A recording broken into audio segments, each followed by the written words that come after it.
ఒక ఖరీదైన రిసార్ట్లోని ప్రైవేట్ బంగ్లాలో సిద్ధార్థ్ ల్యాప్టాప్లో తల దూర్చి పని చేసుకుంటున్నాడు.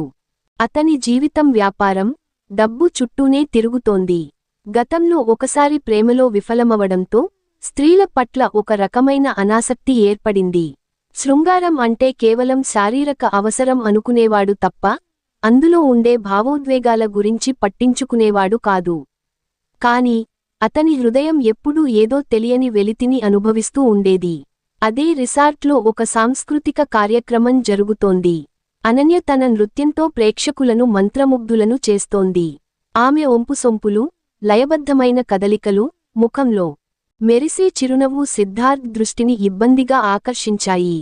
పనిలో ఉన్న అతని మనసు ఆమె నృత్యం వైపే లాగింది. ఆమె నాట్యం పూర్తయ్యాక సిద్ధార్థ్ అనుకోకుండా ఆమెను కలిశాడు.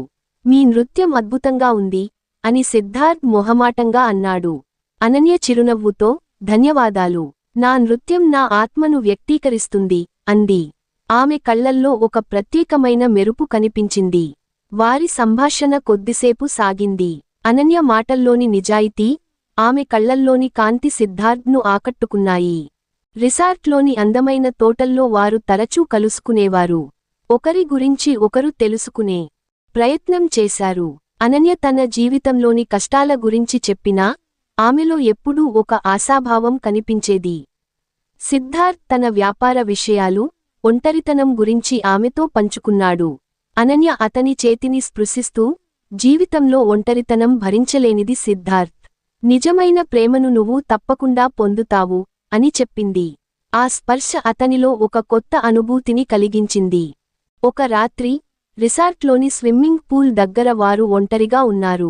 చల్లని నీటిలో ఒకరినొకరు దగ్గరయ్యారు. అనన్య తన మృదువైన చేతులతో సిద్ధార్థ్ శరీరాన్ని స్పర్శించింది. ఆ స్పర్శ అతనిలో అంతకు ముందెన్నడూ లేని కోరికను రేపింది. వారి పెదవులు కలిశాయి. ఆ ముద్దు వారిద్దరిలో ఒక కొత్త ప్రపంచాన్ని తెరిచింది. ఆ రాత్రి వారు తమ శరీరాలను ఒకరికొకరు అర్పించుకున్నారు.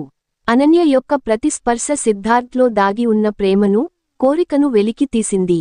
వారి శృంగారం కేవలం శారీరక కలయిక మాత్రమే కాదు, అది వారిద్దరి మనసులు, హృదయాలు ఒకటైన క్షణం.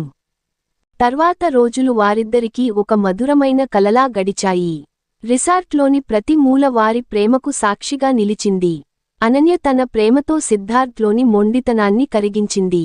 ఒక సాయంత్రం, సూర్యాస్తమయం వేళ, సిద్ధార్థ్ అనన్యను తన ఓడిలో కూర్చోబెట్టుకుని, అనన్య, నువ్వు నా జీవితానికి ఒక కొత్త అర్థాన్నిచ్చావు. నీ ప్రేమ లేకపోతే నా జీవితం ఎప్పటికీ వెలితిగానే ఉండేది. నన్ను నీ వాడిగా స్వీకరిస్తావా అని అడిగాడు. అనన్య కళ్లల్లో నీళ్లు తిరిగాయి. ఆమె సిద్ధార్థ్ను గట్టిగా హత్తుకుని, నువ్వు నా హృదయాన్ని గెలుచుకున్నావు సిద్ధార్థ్. నీతో నా జీవితం ఒక అందమైన నృత్యంలా ఉంటుంది అంది. వారి ప్రేమ ఒక విలాసవంతమైన రిసార్ట్లో మొదలై, ఒకరి స్పర్శతో మరొకరి జీవితాన్ని వెలిగించింది. సిద్ధార్థ్ తన గతం నుండి బయటపడి, అనన్యతో కలిసి ఒక శృంగారభరితమైన జీవితాన్ని ప్రారంభించాడు. వారిద్దరి మధ్య ఉన్న అనుబంధం కేవలం శారీరకమైనది కాదు, అది వారి ఆత్మల కలయిక.